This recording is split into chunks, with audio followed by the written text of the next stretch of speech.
Kıskası biz jana gelip sürөккө түшүп сууга чөмүнгөндүн оң тарабында ушундай туура жол бар экен. Ушул туура жолго келсек эми бул жер дагы бир өтө керемет көрүнүш экен. Бул жака көбүнчө ат байлаган балдар келип аттарын кое берип ушул жерден атын кое беришет экен. Арканы карагыла, тынчтыкты карагыла. Эми чымын гана, булбулдун гана, чымчыктардын гана сайраганы угат. Эми керемет, укмуш эми арчалардын суунун тунуктугу эми укмуш эми бул жерчи.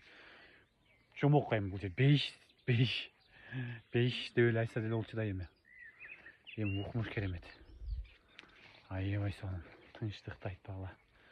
Суунун эмирип жатканын, тоолорду карагыла. Көк асманга тийип булуттарга жабышып турган тоолорду карагыла. Кандай керемет. Сонун.